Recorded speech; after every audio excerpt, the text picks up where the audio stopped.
The most extreme form of bereavement is parental bereavement, and I know firsthand of this pain after losing my baby girl Milli at only 6 days old, with no indication of complication prior to her birth.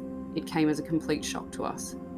We never got to see her eyes, we never got to hear her cry. As the weeks passed and we were riding the tsunami of grief, those around us expressed how useless they felt. They didn't know that we too felt so useless. We didn't even know what we needed, but I knew at that point I needed to speak out. From Milli's life and death, this podcast was birthed. Little Life, Big Loss, as a safe space to talk about baby loss, grief, trauma, heartache, and hope. A safe space for lost parents to share their stories of their real-life angels. A place for those nearest and dearest to learn about our journeys and to gain a deeper understanding in how to help those who are riding the tsunami of grief. Welcome to Little Life, Big Loss.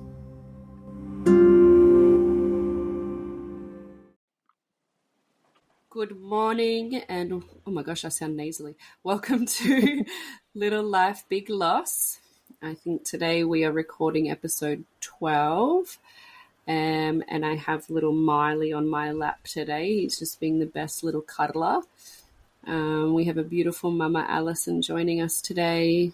We've already had tears. We haven't even pressed record yet. I always say to everyone, I'm going to press record straight away because otherwise conversations we have are just so good and I just always want to record them. So it's going to be another tearjerker. Obviously, I don't know a lot about Alyson's story. I get a little snippet in the form that they fill in, but I try not to actually even read it much because I'm like, I just want to be so in the story and I want to go on that ride with you because I know when people share their story, it takes them right back to that day and that moment and all of the parts. So my first question is always the same.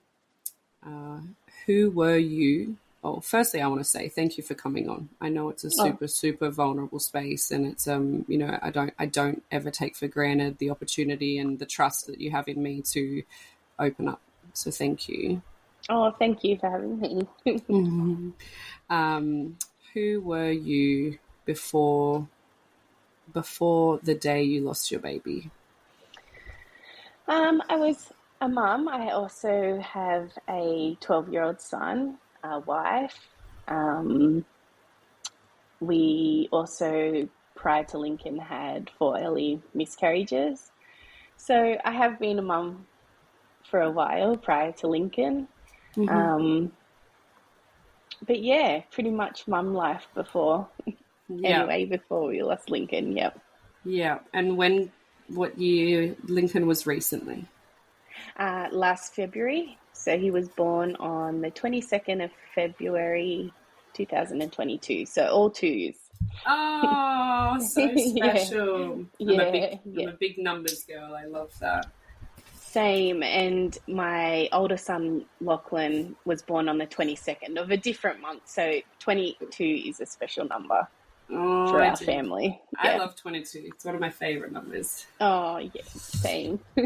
And so you had 4 miscarriages before you had Lincoln. So, yeah. So we had my son Lachlan, and with his delivery, I had some problems. I hemorrhaged and my uterus is a bit messed up from that delivery. So they had said it would be hard to fall. Mm-hmm. Wow. And then the 4 miscarriages I never made it past 8 weeks. Mm-hmm. So then when we fell with Lincoln and he stayed in there growing, we thought, miracle baby. Yeah. Yeah. And so how was your pregnancy? Talk us through the pregnancy. I mean, once you got past that 8 weeks, I say this in all the podcasts, we have such trauma based around the time we normally have loss. So those first 8 weeks would have been so scary for you. And then you got past 8 weeks and it's like, oh my gosh, I'm at 12 weeks. Oh my gosh, I'm, and so. Yeah. How did that go? So within the first 8 weeks, I actually had a bleed and I thought, oh, here we go again. I'm miscarrying. Mm-hmm. And to mine and my husband's surprise, we went for a scan after the bleed and they're like, no, here's the heartbeat. There's still a baby in there. And my CG levels kept doubling. So we were like, oh, okay. And they just said it was, I don't know, sometimes people just have a bleed. And yeah, so we were over the moon. Yeah. Yeah, that's so beautiful. Yeah. So pretty much the pregnancy after that, like it was stressful because, you know, each week went on, we were like, okay, like, you know, this is happening. And then it wasn't until I was about 27 weeks, I just started to feel really unwell. I can't even describe it. I just didn't feel right. And, you know, my mum said, you should go get checked out. And I'm like, oh, no, it's okay. It's just pregnancy. You know, you sometimes feel unwell. Anyway, I ended up going, you know, spoke to my obstetrician and he said, no, go in to the hospital to get checked, which I did. And it turned out I had preeclampsia, which is high blood pressure. Yeah. I don't know a lot about preeclampsia, but a girl I interviewed a couple of days ago also had the same. So at 27 weeks preeclampsia, high blood pressure, it is I believe it's a risk to you and baby. Yes, that's right. So then after that, I was admitted to the hospital and I had a private obstetrician up until that point. Yeah. But because then I was getting admitted, they sent me to the public hospital anyway, because that current hospital, because they were worried about, you know, early delivery and things like that. So they ended up transferring me to the Royal Women's at Randwick. Yeah. Because they can cater for babies. Okay. Earlier, if they come earlier. Better than the private hospital. Yeah. Yeah. So then I went to the Royal Women's and they were all lovely and I was having scans and checks every day. And during that time, I had a lovely lady who was scanning me, and so it was probably 2 weeks in after I'd been at hospital, and she had said to the doctor in there, something doesn't quite look right with his heart. And prior to this, like we had the NIPT test, like all the tests you could have, and everything was okay on all the scans previous, like nothing, all was okay. Yeah.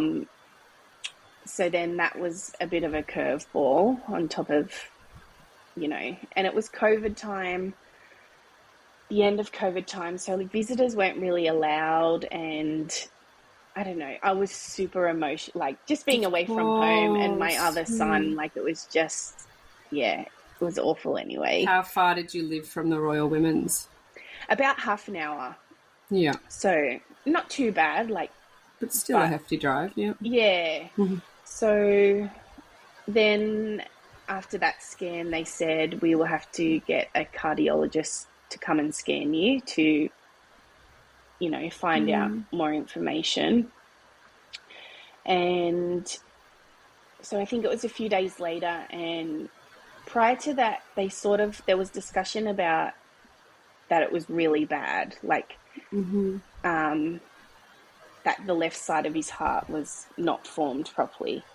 And I remember I was in the room by myself, and I don't even know if I've told my husband this, but I asked her, like, what is this? Like, what is it going to be okay?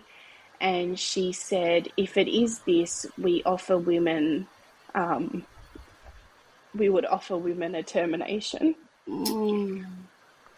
And I remember thinking, like, by this stage I was, I don't know, 28 weeks or 20. And I was like, what do you mean a termination? Like, I was just. Of course. Yeah. You're like, my baby is almost here. Yeah, like that, you know, we're over halfway. You can't terminate now. What do you mean? Yeah, of course. So then we had to wait, I think it was a few days, and we finally had the scan with the cardiologist, and he was a lovely man. And we obviously went into that scan very anxious, and my husband was with me. And Lincoln was also, I had an anterior placenta. So every time they scanned, it was always a bit difficult to see. Same with Milli. Yeah. Which is, it's stressful. Kind of disappointing. Yeah. You just want to see everything's okay. So he had a look, and he said, yes, there is something not quite right with his heart. I don't think it's what they originally thought. Okay, good. However, his tricuspid valve looks leaky. Okay. Now, this is all, it was you're learning all of this as you go. Yeah. And he's like, basically, we will see what happens when he's born. Many children have this, it's like 1 in 100 children are born with heart defects. People can live normal lives. There's medication. Okay. Depending on the extent, he may need surgery. Yeah. So then after that, we were like, okay, it's not great. But termination is off the cards. It's not even a thing. He's going to be okay. Yeah. Yep. All's going to be okay. We'll get through it, He'll just need extra help. Extra care. Extra care. Yeah. So that was kind of up to that point. Is this would this have been caused from the preeclampsia or not related at all? No, they said not related at all. And probably jumping ahead, but since then we've had genetic testing, because then I was worried, could my other son have a problem? But that all came back okay. Sometimes they said it just happens. It's just a birth defect. They don't form correctly. Yeah. So, it was a very big shock. So you're 28 weeks. You found out Bobby has a heart defect. You've got preeclampsia. Yeah. What happened after that? So then, also during one of those scans, they found, when I was at the Royal Women's, they found Lincoln was growth restricted. Okay. And that can also be related to the preeclampsia, but they don't know how much it was related to the preeclampsia or because of my delivery from my first son. My uterus isn't quite right. Okay. So they said that could have affected it as well. Yeah. So then he was, 2 percentile. So they were also worried about that on top of his heart. And they kept saying every day, you'll be delivering in days. This is, that we will be very surprised if you get very much further. So we had the NICU tour and all of that while I was admitted at hospital. Yeah, which is, daunting. Super confronting. Yeah. But I must say, we were super hopeful. I still never thought anything. I just thought, okay, all's going to be okay. Yeah. He'll be in the NICU for a while, and then he'll be okay. We'll be bringing him home. Yeah. So then I sort of stabilized. They put me on lots of tablets for my preeclampsia, and he was traveling okay, he was doing well. He wasn't in distress. So they said, you can go home on a day release. Oh my God. So you had been staying in there, you'd been staying there I think every it was single about day. 4 weeks that I was in there every single day. And then they were like, wow, we can't believe you've gotten this far. He's, he's okay for now. Yeah. So I was so stoked to be able to come home during the day and then go back. And just because it's so hard, like, especially being away from my other son. You know, he needs me as well, but obviously you need to do what's safe and right. Yeah. So then it was probably the day before I had Lincoln. I was at home, and I'd been at home that night, and I started to get some pains in the morning, and just nothing too crazy, just like period pains. And because I'd had my son 12 years ago, I was like, I don't know, you forget. I was like, is this it? Like, what's happening? And then I went to the bathroom, and I think now it was my mucus plug had come away. Yeah. So I rang my husband. He was at work, and I'm like, I think we better go to the hospital. I rang them, and they're like, yes, like, come in.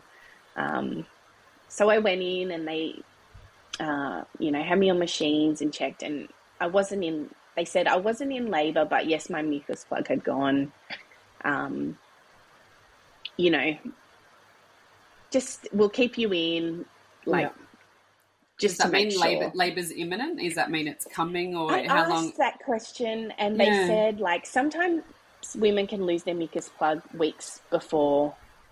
Yeah, that's what I thought. So, but I think you're at a higher risk of infection, maybe? That's right. Yeah. So I was like, okay. So they admitted me back in the hospital, and they had sort of said, you're not in labor, like, we'll just keep you in. We're not having a baby today unless something, major changes. So I was like, my husband had to, like, he had been on and off work, and he had something to do at work. I was like, it's fine. You go to work. I'll ring you if, something changes. They said he's not coming today. And Lifeline would have been at school. Yes. Yeah. Yeah. So then everything was fine. And then about, I don't know, early afternoon, I had intense labor pains that came on so quickly. And they had checked me like an hour before, and I wasn't, like, dilated or anything.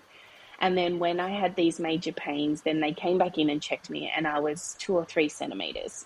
So it had, like, progressed quite quickly. And then it seemed like it was so quick, but I'm sure it wasn't. But they just kept getting more intense. And then all of a sudden I had a gush of my waters, and I think it's called meconium.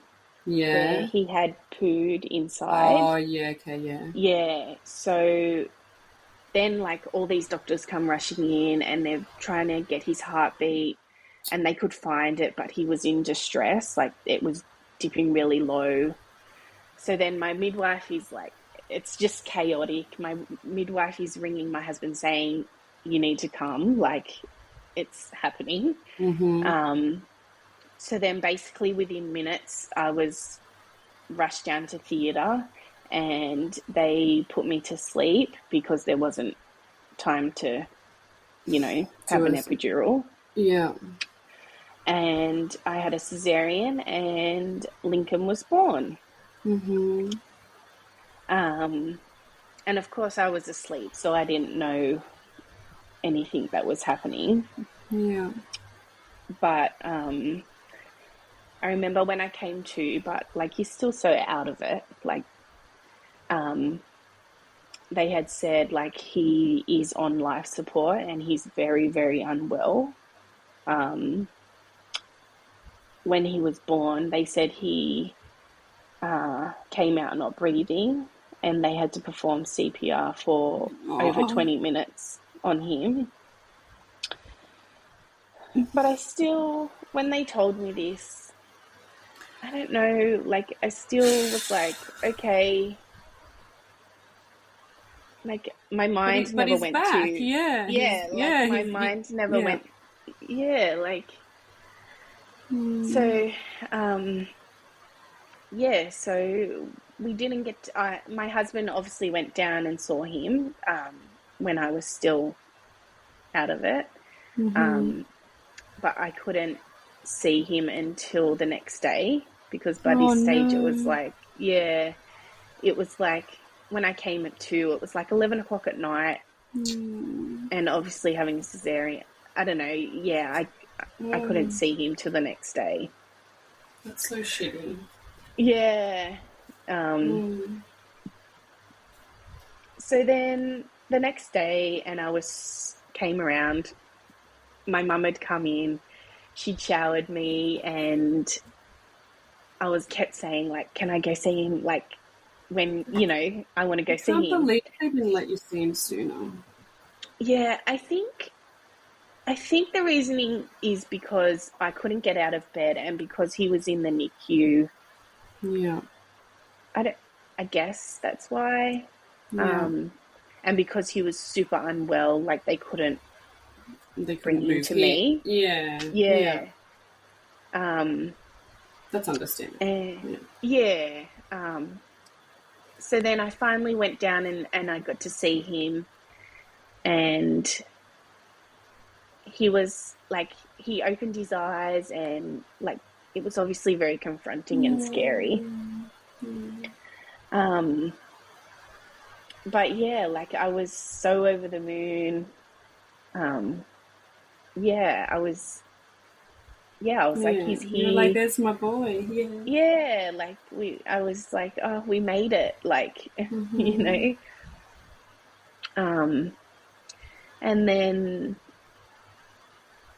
I remember they said like I could put my hand in and touch him through I'm not even sure what you call it, in the NICU. Oh, so he was in like a... Yeah, okay, he was in one of them, yeah. Yeah.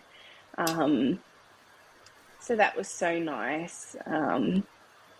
And I remember the nurses in there saying, oh, you can take photos and things. And so I'd put my phone on top of the crib and just let it record for a little while. And I mean, there's such nice memories to have now. But I remember at the time thinking, oh, this feels like strange. Like... Taking photos and videos, do you mean? Yeah, like just in the NICU, like, I don't know, it just... And it sounds so silly, and now I wish, why did I think that? Like... Do you think that, do you think they were telling you that because they knew the outcome that was coming, or...? I look back now and I think, yes, probably. But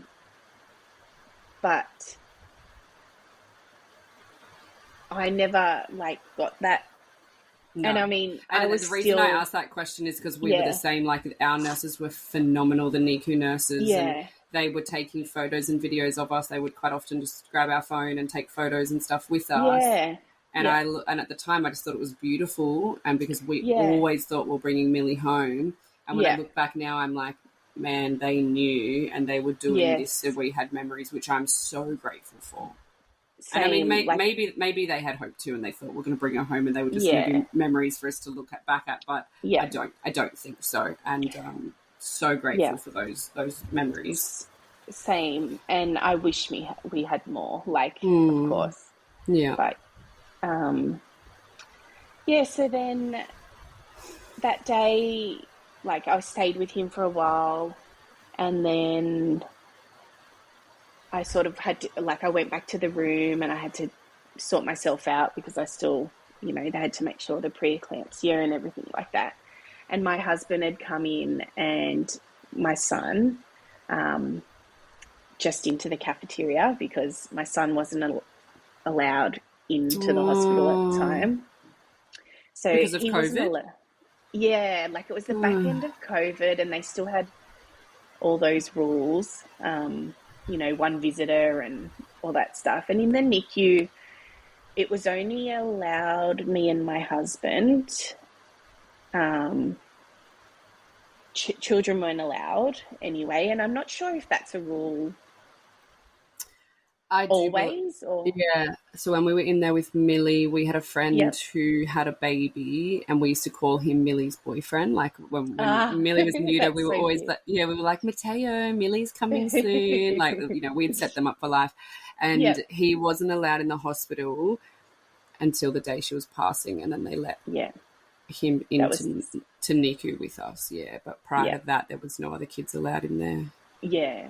Yeah, And I understand that. Like, totally. you know, it's just sad, you Oh, know. totally. Um, so then anyway, we had a visit. I had a visit with them, and then my mum took my older son home, and me and my husband were at the hospital, and we went down and we were sitting with him for hours. And at that stage, the cardiologist came in and had said, "We've done scans on his heart. He obviously does have this defect, but it's hard to know exactly because his lungs are underdeveloped. Like, we kind of need things to stabilize before we, have a plan of, and to see how bad or Okay. what Yeah. exactly is happening." So the premature part was an issue before the heart could be looked at or helped Yes. more understand. Yeah. Okay. Yeah. Yeah. And because he came out and he was not breathing, they were worried about that effect on him. And I remember they were doing brain scans and things like that. So really it was just virtually a waiting game to see how he would respond. But I still feel like even in that lead up, like, no one ever said to us, and which I'm kind of glad, I don't know, I'm confused about it. Like, no one ever said, like, he's going to die. Like, I mean, of course you're in this bliss of, I don't know, I was still like, everything's going to be fine. Like, Yeah. Absolutely. I never in my wildest dreams expected that would happen. And then it was probably later that night, after me and my husband had spent some time in the NICU, they sort of had said, we're going to, I don't know, like, they were going to give him medicine, or they were doing something, and they said, why don't you go have your medication, get yourself sorted, and then come back down at, I don't know, 6 o'clock or 8 o'clock, and we will give him like a sponge bath, we can bath him. So we were like, cares. yeah. So we were like, oh, that's so good. Like, Yeah. they'll take him, like, take the humidity off. So, so we did that, and we were up in my room upstairs, and I remember, I don't know, this midwife, she couldn't get the BP machine, and I remember thinking, come on, like, I was just so eager to get back down there. I got places to be. Let's go. Yeah. I was like, come on, wrap it up. Yeah. And then, okay, we did that, and then we started to head back down to the NICU. And I remember when we got there, all these parents were walking out of the NICU, like, lots of people. And I remember thinking, oh, that's odd. I was like, I hope they let us in. Like, I don't know. I don't know what I thought was happening. And then I heard a mum say to the husband, oh my gosh, that's so awful. I hope he's okay. Fuck. And I remember thinking, and I still didn't think, I was like, oh no, something's wrong with the baby. Anyway, so I said to my husband, let's just go in, see if they let us in. So we went in, and as soon as we went through the doors, we were met with a nurse or a midwife, and she said, Lincoln's had a really bad turn. And I could just tell, I just screamed, and she's trying to console me. And she's like, do you want to come and be with him? And I was like, well, what do you mean he's had a bad turn? Like, are you giving him CPR? Like, what's, like, I didn't understand, like, what she meant. So I remember her saying to her, well, she said, we're working on him. And I said, does that mean like you're giving him CPR? Because I didn't really want to see that. Like, I don't know. I just remember thinking, I don't want to go in there if... Oh, fuck. I don't know. Like... Yeah, what am I going to see? Yeah. Yeah, like, so they took us into a little room in the NICU and, like, you know, were consoling us. And I remember me and my husband, and I had expressed my colostrum, and I had those little... they look like the little needles. Yeah. Like a little in my hand. Yeah. And I just remember thinking, I don't know, I just threw them in the bin and I was like, I just knew without, I don't know, like, and I think, why did I do that? But I don't know, I was just, it was like I knew, like, and it was probably like this moment of anger of like, fuck, like, you know, I'm expressing this colostrum, but I'm trying to do all the right things. And and I remember me and my husband we just said a prayer. We held hands and we said a prayer in this room. And then eventually we ended up going in and we were with him. And again, no one's like, I could tell, but no one said like, you know, he's going to pass away. And he just looked different. Like, he wasn't opening his eyes. He looked very great. You know, it was like he had already passed. Like, he just wasn't himself. And I remember we just sat with him, and I remember they were like, is there anyone you want to come in and meet him? And I rang my mom, and I didn't even really tell her like what had happened. And I said, do you want to come in and meet Lincoln with my other son, Lachlan? So they came in and we just sat with him, and we were like, he was still obviously on the breathing machine. So we hadn't held him at this stage. So we were just all around loving on him, like touching him. And the midwives were taking photos. And I still, like I said to you, I felt like this doesn't, like, I don't know, it just felt icky. Like, yeah. But I'm so, like, so glad they did that, because, like, yeah, you did. There will never be an... Yeah. So I always feel the closest when I can go back and look at my photos of Milli. It's almost like it doesn't feel real, and then you look at the photos and you're like, oh, that was real. Yeah. So we just, I don't know, it didn't feel like very long, but I think it was hours, like they stayed, and we just all were around him. And then, like, I sort of said to my mum, like, you know, why don't you take Lachlan home, like, now, like, so she did that. And then when my husband was walking them out, I remember I said to the midwife, what's happening? Like, what is going on? What's going to happen? And she said, he's very unwell. And I said, is there something, like, can you give him medicine? Like, is he going to... And I think I knew deep down he wasn't going to be okay. And she said, we've given him all the medications we can. Without saying it, she said, like, he's not going to get better. And I said... So what happens now? And she said, well, would you like to hold him, and we can, you know, hold him for a little while, and then when you're ready, we can remove his breathing tube. So I knew in that moment, like, she didn't have to say, like,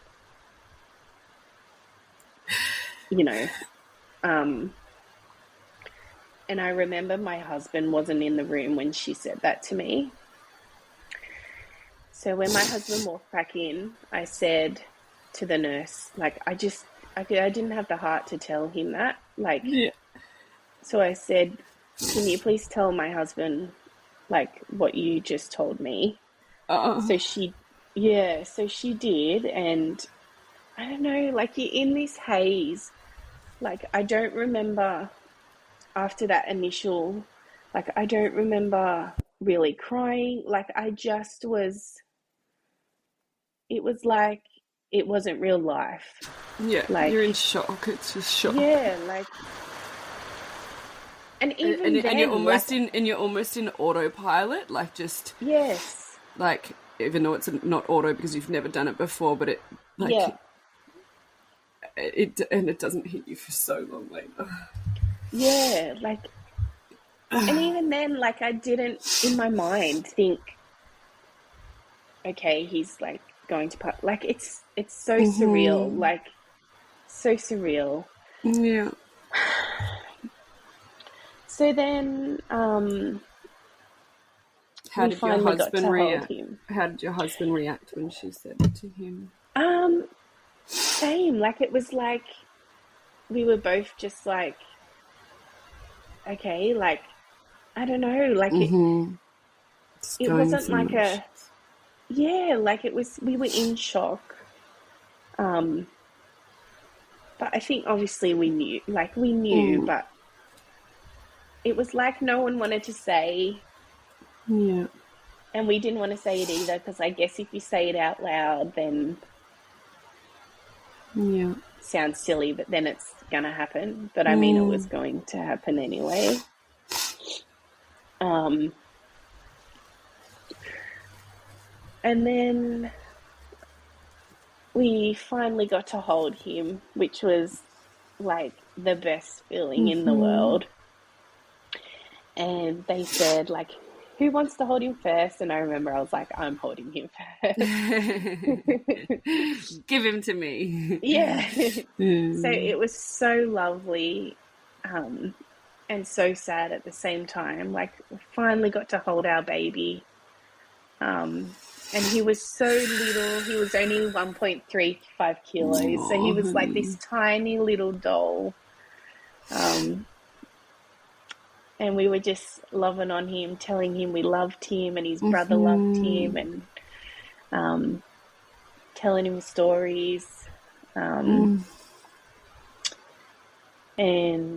then we switched, and my husband was holding him. And we have, I'm so glad for all the videos and photos. Like, I wish we had more. And I wish at that time I didn't think, I don't know, it just didn't feel right. Like, I don't know. But now I'm so glad that they did that, and they were taking photos, and we had a like a minister come in and bless Lincoln. And then, so we did that for a few hours, and then finally we had to, say it was okay for them to take him off the machine. And I said to my husband, I want to be holding him when they do that. So then we switched, and I was holding him, and then they took out the tube, and then I don't even know how long, but it wasn't very long, and then he passed away when I was holding him. It was such a lovely moment, but just awful at the same time. Like, it just felt so unfair. Yeah. And so surreal. It was just so shit. Yeah. But so nice at the same time. One of my favorite photos is of Milli taking her final breaths on my chest, and it's like, I love it so much, but it's like, when you think of what that actually is, it's so awful, but like, at the same time, I feel so blessed that we got to have that moment, because you know, a lot of people don't get to have that moment, you know, when it happens suddenly, or it happens in different circumstances, or and the girl from Heartfelt had come out and taken professional photos for us, and again, I was the same. Nice. I was like, this is so weird, but I just was like, I'll say yes, and if worst case, I never look at them again, or we tell her to leave or whatever. But about partway right, just after they took the tubes out, she picked up my phone and she just walked around the room, around the bed, and she took a video. And you can hear Milli, we were calling it snoring. It sounded like she was snoring, but she was like taking her last little breaths. And I was just thanking her for making me a mum, and just telling her how much we loved her. And it's just like and I didn't find that video till only a few weeks ago when I was going through my phone, and I was like, oh, what's this video? And I was like, oh, holy heck, like it's magical, like the most precious thing ever. Yeah, it is. And though even now, like I still, when I have my days, like it's something you can hold on to and watch back. And, you know, they'll never be enough memories, but it's so special to have them. Yeah. It's just awful. Yeah. It's just awful. And it's not fair. No. Not at all. Yeah. And so how much time did you spend with him once they took the machines off, and did you spend much time with him once he had passed? So then, you know, the midwives took because he had a lot of tubes and tape and things, so they took all that off, and they said you can like stay with him as long as you want. There's like in the NICU a little room with like a bed and things like that. So they took us in that room, and we took Lincoln with us, and we got to give him his first bath. And I couldn't do it. Like my husband bathed him. I was just still so sore from the cesarean, and I just couldn't physically stand up. Like I remember saying to him, you do it, and like I watched, and it was lovely, and it was a nice thing for him, a nice memory for him, you know, like it's beautiful. And then we stayed in that room with Lincoln that night. And one regret I do have is he was in like the baby, you know, the hospital bassinet. Yeah. And they had wrapped him up and dressed him all nice. And we sat that on the bed in between us.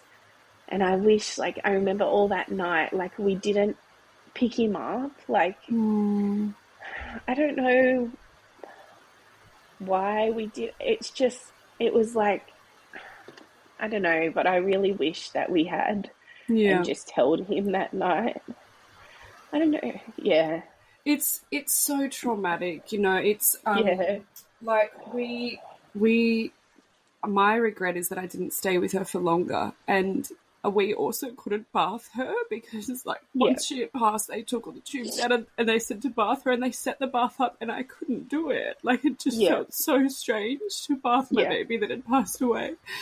And Dylan also couldn't do it, and so we laid her on the side of the sink in the hospital room, and I just kind of was splashing water a little bit, and I kind of cleaned her up a little bit, but and I don't regret it because that was the way it worked, but what I do regret is that we left soon after because we just couldn't be there anymore. And then I've interviewed other mums who were like, I did not leave that hospital without my baby, and they took their baby with them, and you know, and we got offered all those things, but it didn't feel right. So you know, I'm with you with, you know, the regrets or with the this and that, but it's just like in that moment, how do you know what to do? And that's right.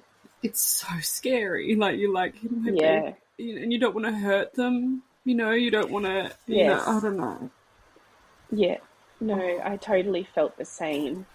And that night I remember just wanting to leave, like Yeah. It sounds so horrible saying it now, but I just wanted to leave. Like, I just wanted to rush everything. I wanted to do what we had to do, and I wanted to get out of there. Yeah. And not like away from Lincoln, but just away. Like, Alyson, I don't know. we literally said the midwives came in. Milli had been passed for maybe an hour, and we were like, Yeah. okay, we're going. And they went, Yeah. oh, are you going to stay the night? And we literally said, get us the fuck out of here. Yeah. And, yeah. you know, I like, felt because the it was exact like, same and way. they didn't even make me do discharge papers. They were amazing. They handed me all my drugs and they said, go. They said, Yeah. we'll do the paperwork later. And they did. They just let us leave. And again, it is a guilt that I'm like, oh, I just left my baby there. But I just got home and I was just shaking and I just had to get into bed and I just was like, hold me. You know, we'd been in there for six days. I went into surgery on a Friday to have my baby thinking I was just going to spend 5 beautiful days at PANDA in the deluxe suite, breastfeed my baby, have all this time and then come home. And the next one I spend 6 full days in, and it's so valid that you just wanted to get out of there. Yeah. It's awful. Yeah. And I do regret it now because I felt like I just wanted to rush everything. Like I just wanted to, and it's just messed up. Yeah. And so you spent the night with him and then the next morning. Yeah. Well, he passed at like 2 in the morning. So by the time we bathed him and, you know, did all those things, it was like early hours of the morning anyway, and we didn't sleep. Like we just sat there, and I remember when a midwife came in to check on us, I remember saying, can we leave? Like when in the morning I want to leave. Like will they discharge me? Because I was worried because I'd had a cesarean that they were going to be like, you know, not a good idea. And they're like, oh, talk about it with the midwife in the morning. Like, we'll just... And I remember saying to my husband, I'm leaving. And I made him go put my bags in the car. And I said, I don't care, we're leaving. And then, you know, the morning came around and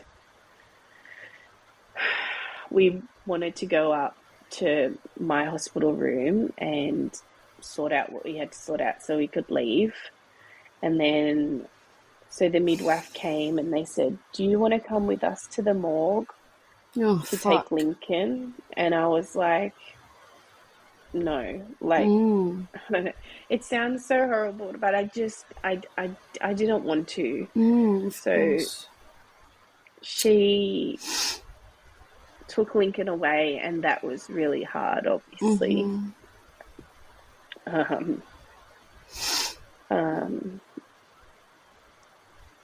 And then we went up to my room and saw all the doctors came and everyone came, and I just told them I want to leave, and they were super, you know, great. Like obviously they didn't want me to leave, but they sorted me out. And I remember it felt like hours and hours, like just of this medication and all the things we had to do. And we ended up leaving at about 10 o'clock the next morning. And even just driving away from the hospital, like, I'm like, what the fuck? Like, like it was so, we didn't want to leave him, but we also wanted to leave. Like, and did you have the car seat in the back of the car or anything like that? And no, we hadn't, because we had bought it, but because I got admitted early, like we hadn't got to that, which in a way was good. I don't know. It's not good. Nothing's good, but I remember years ago hearing a story that the worst thing ever was somebody losing their baby and getting in the car and driving home with an empty car seat. So I remember on that final day with Milli, people coming up and offering, you know, what do you need us to do? And something dawned on me, and I was like, somebody needs to go get that car seat, like the capsule out of the car. And it was awful because like it's such a big moment. You buy it and you get it put in, and I'd bought a new car, like, you know, and my sister drove us home from the hospital, and I was in the front and my husband was in the back, and he even admitted later, even though the car seat wasn't in there, it was still awful. Like, you know, like he was still sitting in the back thinking I should be sitting in the back with her. And then you come home to an empty house and even if you don't have all the things for a baby, you still have some things. Yeah. It's just, it's just unimaginable. Like, it's so fucked. It's so... And I remember too, like, at this stage, like, my son was with my mum at home, and like we hadn't spoken to them since they left the hospital, so they didn't know anything. So I remember I had this pulling feeling of like being with Lincoln, but also being with Lachlan, because I knew Lachlan was going to be like, we had to tell him, like I didn't want to tell him over the phone. So yeah, I remember when we were driving home, Lachlan had tried to ring my phone and I didn't answer. And I just texted and I said, we'll be home in 30 minutes. So I'm sure that they thought, like, why are they coming home? Like, and I just remember walking through the door and I just cried, and they knew, and I had to say to Lachlan that Lincoln's in heaven with Poppy, and he just sobbed. It was just awful.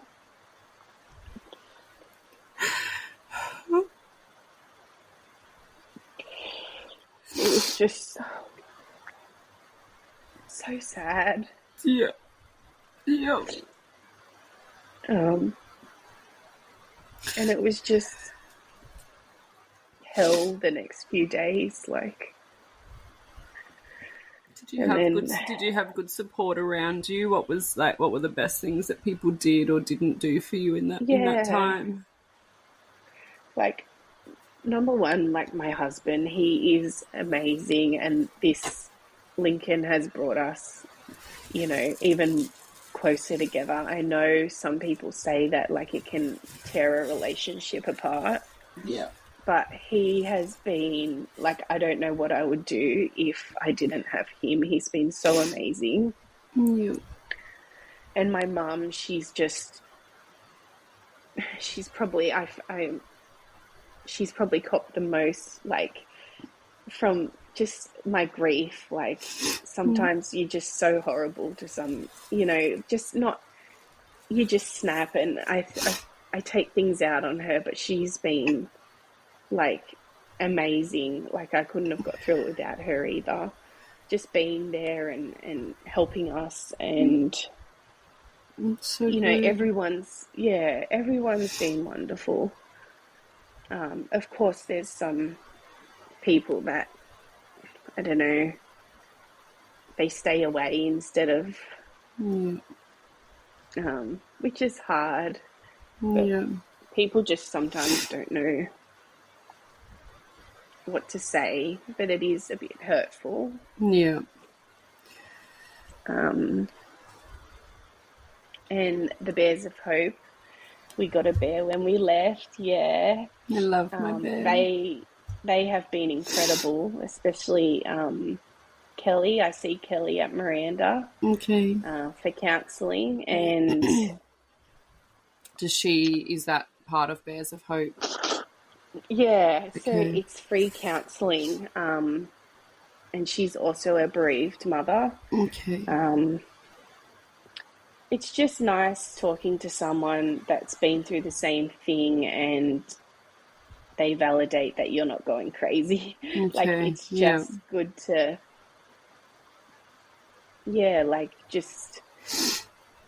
I'm always so anxious when I go and see her, but afterwards it's just, having any release. Kind of counselling or psychology is invaluable. I started seeing a psychologist literally, we got out of the hospital and 2 days later I was there, and I've seen her every week or fortnight since, and I don't know where I would be without that. Like, and I'm the same. I feel some days I go in there and I'm really upbeat and then I'm crying by the end, or I go in crying and I'm upbeat, but, you know, it's just such a roller coaster. And it's funny you say that that your counsellor is a bereaved mum, because when I first went to my psychologist, she's young, she doesn't have kids, and my first thought was, you're not going to understand my pain. But she's a phenomenal psychologist, and she's extremely intelligent, and so she has been amazing from that aspect, and just like never judgmental, and always she's phenomenal. So I always, and I see a pattern of people that I'm interviewing, of people that haven't had any support in terms of counselling or psychology compared to the ones that have. And you know, the trauma and the grief is going to hit us no matter when we open up and deal with it. So it's like the sooner the better, really. That's so true. Very true. The doctor told me that when I first started, like, because we were just like straight away wanting to get back into it, and like, I'm not allowed to be pregnant for 12 months, but I wanted to start IVF, and she was like, please just give it some time. Like, you know, you've got to heal first. And I, you know, in my head, I'm like, I'm never going to heal from this, and just what's the point? And let's just go. And so I think time never heals, but it's certainly each day you learn something new. I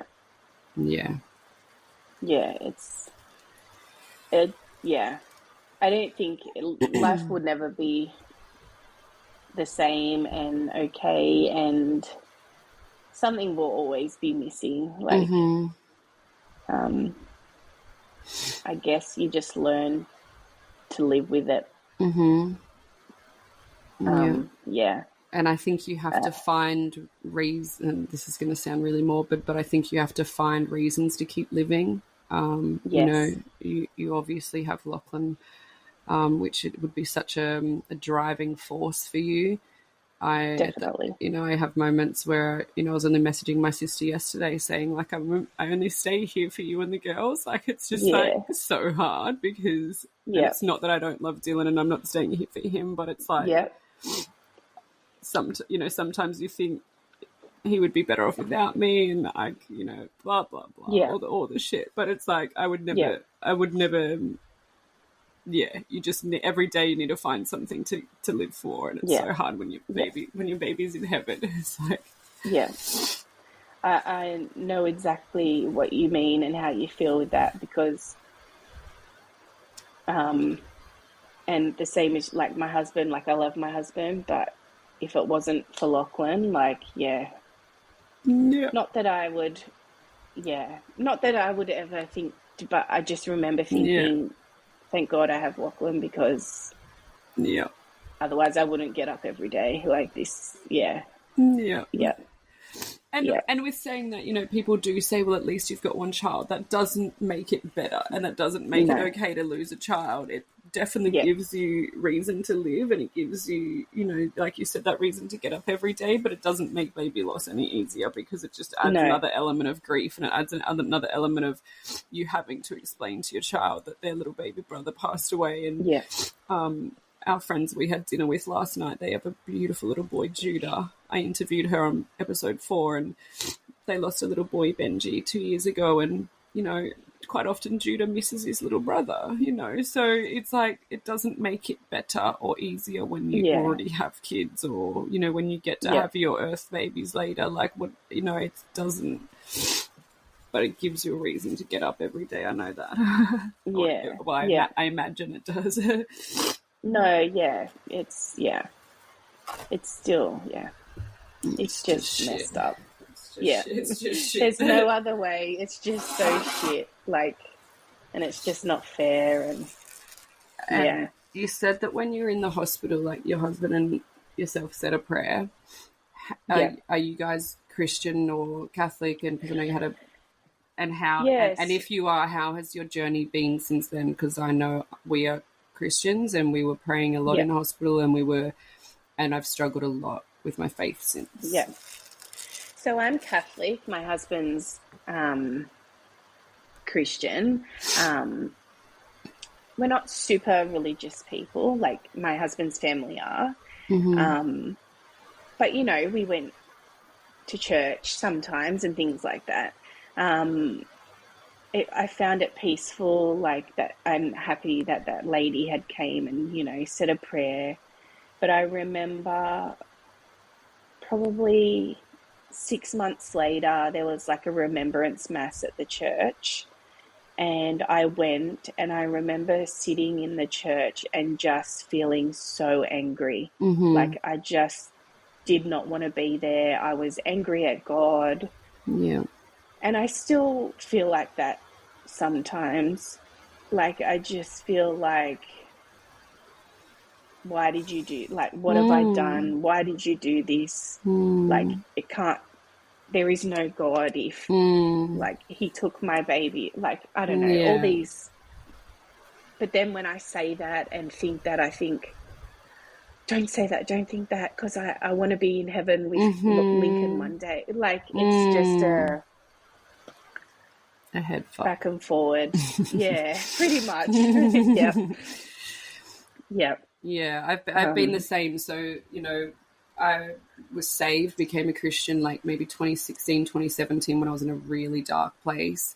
And, you know, it was a saving grace for me, and it's been a really incredible journey, and still not an easy life, but an incredible journey with God and church and loving all of that. And then my husband was saved when we broke up for 6 months in 2020, and he was saved, and we got back together, and, you know, we started going to church. Not super religious, but spiritual. Like, I love the spirituality side of, and I love the community. Definitely don't follow all of the religious rules. Obviously, we were pregnant at my wedding, so but and I swear a lot, but I love the values. That's the same as us. Yeah, I value the. I was pregnant with Lachlan when we got married too. Were you? There you go. Yeah, we did a gender reveal, and well, we had been similarly to you. We'd been trying to fall pregnant for quite some time. We'd had a miscarriage. We'd had a couple of chemical pregnancies. I really wanted to have the same surname as my baby, so I was like, I really want to be married. I want to, you know, let's be a family, and then we booked the wedding date in, we bought the wedding dress, and then we fell pregnant. So I know, like, you know, and so it was meant to be. It was, and we did a gender reveal at the wedding, and we surprised all our guests. They didn't know, and so it was so magical, and I loved that she was there with us that day, and we were 22 weeks pregnant. So when you're 22 weeks, they say, well, 22, 23, and they say that that's when baby can start to hear things. So I always said, like, she can hear our vows, and she hears the love that we have for each other. And so that was so special. But such a nice memory. Yeah. So we, and so when we were in the hospital, like, we were listening to worship music when I went in for my cesarean. You know, that was my playlist, was worship music, and like all through the week, we just kept playing worship music over her crib, and we had people from church coming up and praying for us, and we weren't heavily involved in the church. We've only lived on the Gold Coast for a year and a half, but we were enough that they came for us. You know, they were so there for us, and they were bringing gifts and anointing oil and communion, and just incredible. And I literally had a realization yesterday. So, and then in that time after Milli passed, I did a huge post on social media. Like, I know all my friends were praying for us, and I know a lot of you aren't Christians, so you're probably wondering how we feel now that we didn't get the miracle we were praying for. But we got this, and this, and it was, you know, we got the time with her. She didn't die so suddenly that we didn't get a beautiful day with her. We got loads of tests and stuff done so we can use that to help future siblings. Like, so we saw all the blessings. But then when reality hit me months later, I was like, oh, I'm so cranky about this. Like, no. And I went to church, and I went to a conference, and they were praising Jesus and praise for the miracles and praise for the healing. And I was like, where's Milli's healing? Where's Milli's miracle?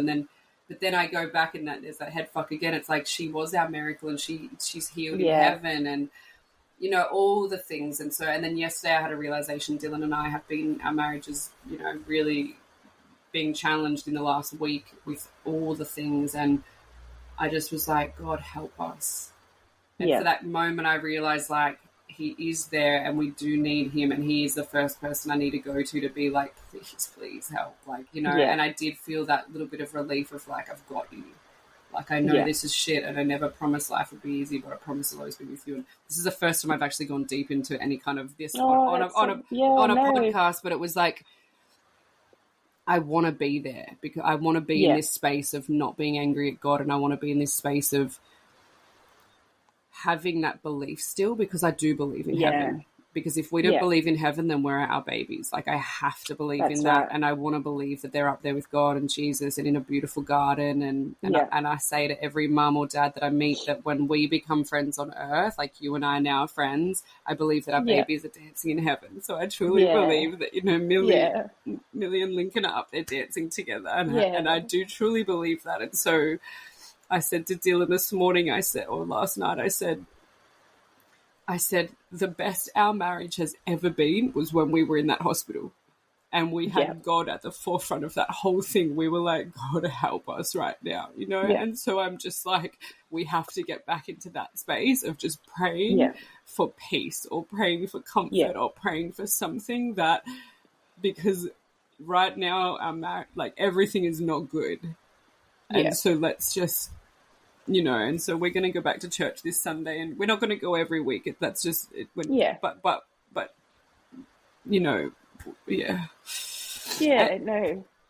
But I even, you don't have to be in church to be in church. It's being around people and having dinner with our friends last night who are faith-based, and they're 2 years ahead of us in their grief journey of losing Benji, and it's so nice. They're like, all the fights you guys are having are valid, and all of the things are normal, and all of your feelings are normal. And so it was just when you said earlier that you prayed and the Bubby got baptized, I was like, I just wanted to, I was curious of where you're at in your journey, because it's a hard one.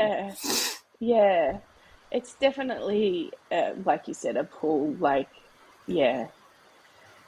it depends what day, how you feel, and it's, But I do believe that one day, when we're meant to be, we will meet them again in heaven. And absolutely. That brings me comfort.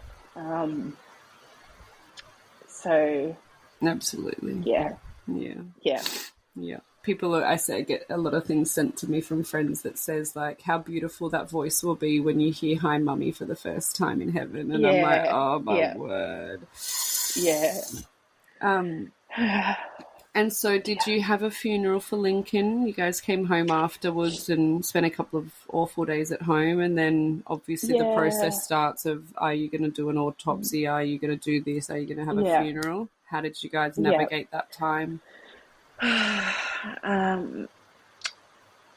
We decided not to do an autopsy because we felt like we knew, and personally, I don't know, I just didn't want to put him through that.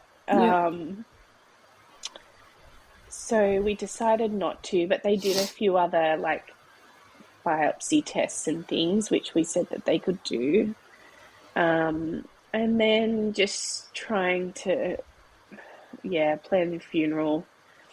We ended up having, and it's something that I kind of and ah with now, we had a private, so we just had a select few of people come, that we invited. And I just felt at the time he's mine. I don't know. I didn't want to share him with everyone.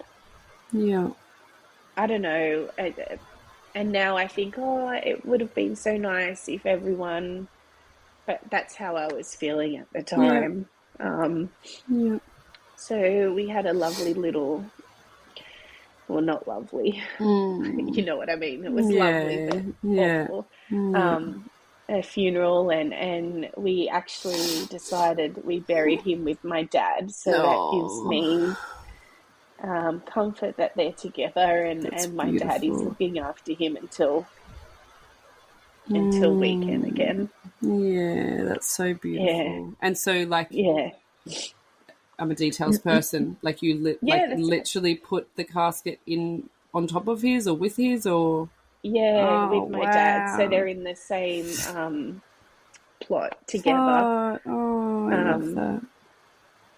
I don't know, it just makes me feel like he's not alone there. That's And they're beautiful. together and someone's looking after him. That's beautiful. Yeah. Yeah. So, yeah. Oh, dear. Yeah. You miss your dad too. Yeah. Yeah. But I'm glad they're together. Yeah. How long ago did you lose your dad? It was 10 years ago. Yeah.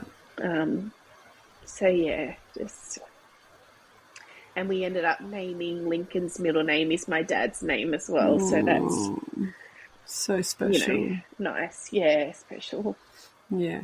We always say that we can sit... So our favourite place in the world when we were little was on our Poppy's knee, like my pop. Yeah. And so we always say that Millie's up there on Poppy's knee, which is just like the best place ever. And crazily enough, the hospital that we were in, the Brisbane Mater Hospital, is on Stanley Street. And my pop's name is Stanley. So we were like, right? Like, Poppy Stanley is like the name of our family. Everyone loves Poppy Stanley. And for her to pass away on Stanley Street, it was just like, wow. And so she's for sure in heaven on Poppy's knee. Oh, I love it. Oh, that's so nice to think. Like, yeah. You just have to cling on to those things, hey? That's so true. So true. Yeah. Yeah. Sorry. No, you're okay. It's so good. I love a good cry. It's like my favourite thing.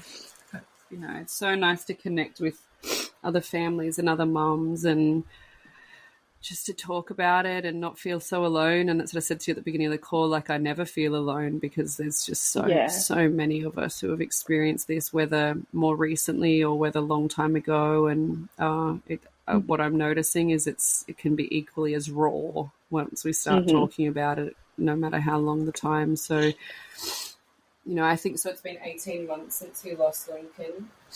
Yeah. And what's life look like now? It's very different. I feel like I'm a completely different person. Just things that would bother me before don't bother me now, or people that don't bring anything in my life. Like I don't feel that need to give it time, be nice and like I just don't care anymore. Like, Lincoln, you know, we talk about him every day.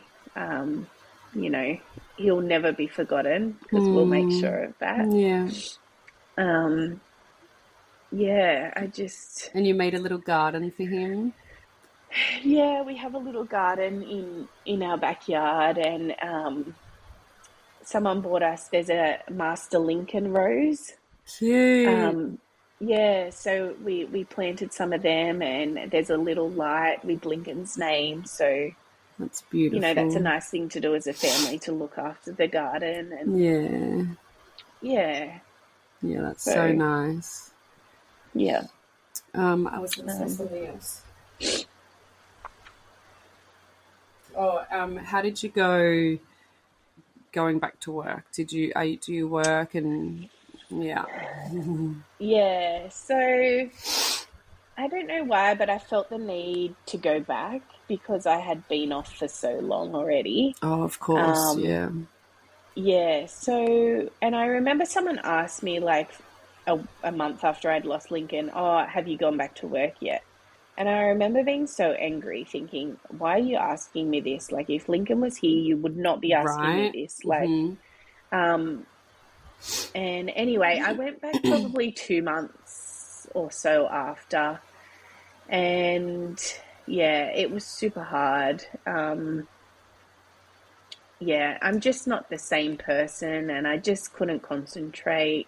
Yeah. And I ended up actually leaving my job probably 6 weeks ago now. Okay. Like I was there, and then I just was like, I just need some time. So I resigned, and I yeah, I'm just having some time at the moment. How good. But it feels great. Yeah, yeah, it does. And, you know, I felt it was right to go back to work at the time, and I'm glad I did. But Yeah. yeah, I just I think need going some back time to now. a place where everyone knows you and a place where you were pregnant, I think that's Yeah, challenging. yeah, I'm due to go my mat leave, so I was on maternity leave for yeah, 4 months, and I had the same thing. People are like, "Oh, so you're working yet?" And I'm like, "No, I'm on maternity leave. Like, I don't have my yeah, baby, but I'm, you know." And so the yeah, government did pay me my mat leave, which I'm so grateful for. yeah, I'm a sole trader and have a little beauty salon in my backyard, but yeah. I'm not going back to the salon in my backyard because I literally can't go in there.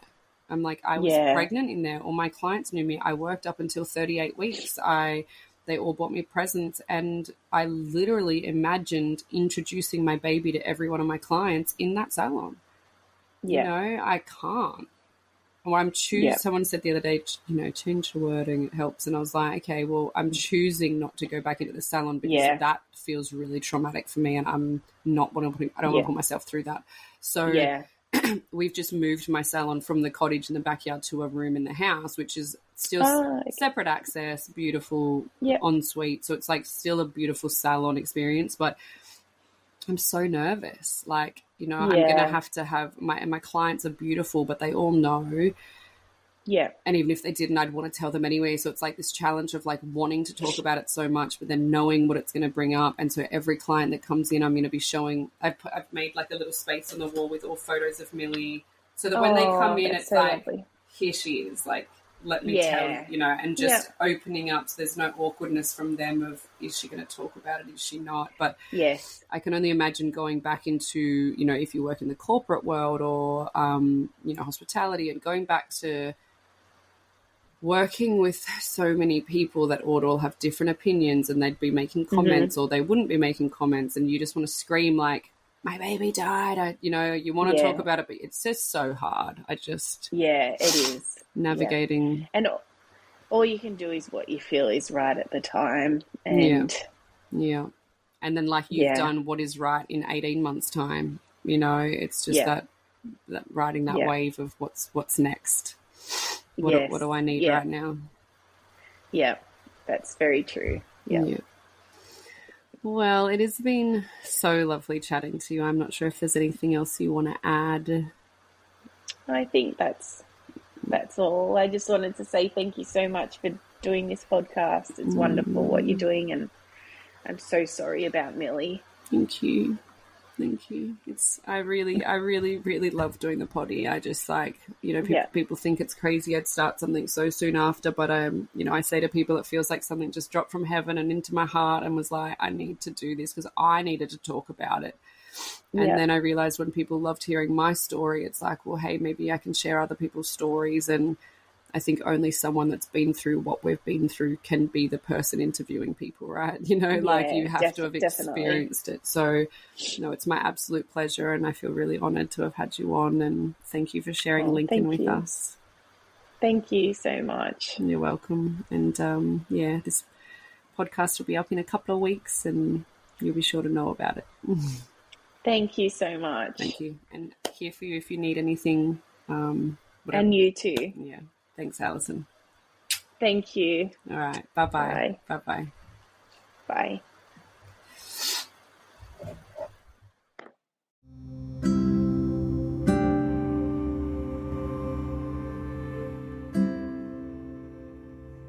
Thank you for listening to Little Life, Big Loss. If you are here because you've experienced baby loss recently or a long time ago, I'm so sorry. I know this pain will never go away. My heart breaks with you. This is a pain no one ever expects to endure. Or maybe you are listening because you have just found out your baby is unwell in utero, and now you have some really hard-hitting decisions to make. I am, again, so sorry. These are decisions no parent should ever have to make. I hope these podcasts can lighten the load just a little bit in ways to help understand what the road ahead might look like and what your options are. Remember, you always have options. It is your body and your baby. If you have never experienced the loss of a baby and you are here to learn, thank you. We want to be heard and listened to. You will help someone somewhere with the knowledge taken from these podcasts. If any of today's conversation has triggered any uneasy emotions for you, please contact Lifeline on 13 11 14 or lifeline.org. Another organisation working specifically with pre- and postnatal depression and anxiety is PANDA. You can find them at panda.org.au. And remember, postnatal depression and anxiety does not discriminate. It can affect both men and women, mums and dads. Please seek help from your GP, a psychologist, your local hospital, a midwife, obstetrician, Lifeline, or PANDA. Thank you again for listening. I love you and miss you, my Milli.